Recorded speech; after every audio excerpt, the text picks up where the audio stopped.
may wait to make the House predictions until next week, because what you're telling me in the polling data is something I'm worried about, which is what happened in 2018 was the Democrat. We may see return of the ticket splitter, Robert. We really may. Yes, because what happened, for folks that don't know, in 2018, a couple of things. One, just to put to rest Nate Silver's mythology around this, Nate Silver still was right, but for the wrong reason about the House in 2018.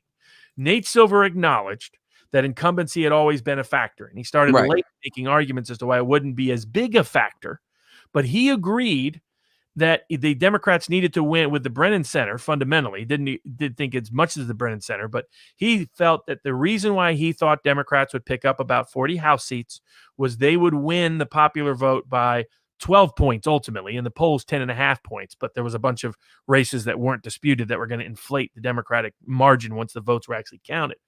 He was basically predicting Democrats by 10.5 in the real vote in terms of a real accurate margin, and 12 nationally. And that was what he felt needed to happen in order for them to win 39 seats.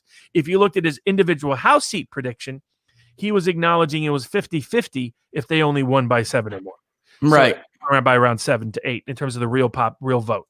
The real vote for folks out there was about Democrat plus 7. The final vote ended up Democrat plus 8.5 because there were 40 plus seats that Republicans didn't even contest that padded those numbers. If you looked at the average House seat swing, it was 5 points more Democratic than it had been in the presidential election in 2016. It was D plus 7. His reasoning turned out to be wrong. He said Democrats were going to win by 11 points, 12 points in the total vote, 10.5 in the actual president. He was wrong by 3.5 points again. And it just turned out incumbency was completely inconsequential, which was what was radically new.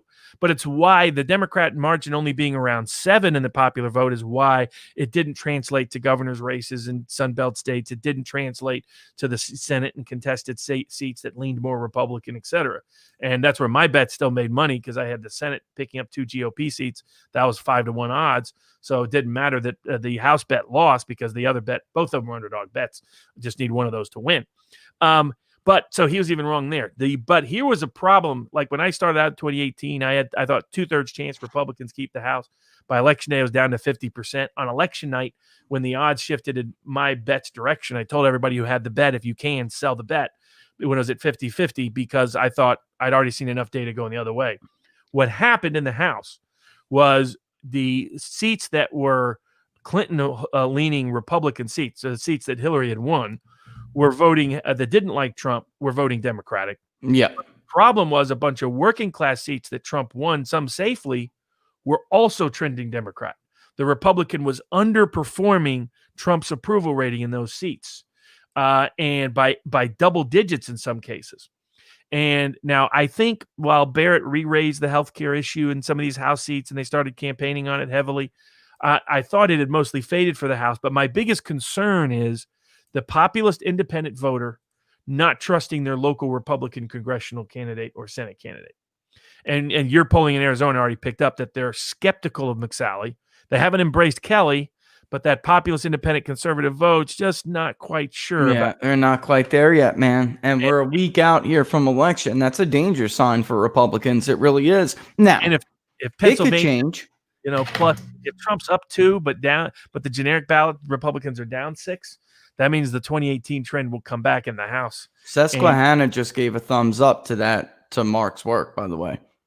They quote tweeted it while we were on air a couple hours ago, and it said Trump now leads in Pennsylvania by 3, and they said makes perfect sense. We're going to have a conference call on Thursday to discuss our final polls. That's what they said. So maybe I'm not going to be so far out in left field with everybody else, because look, that independent break is a big deal.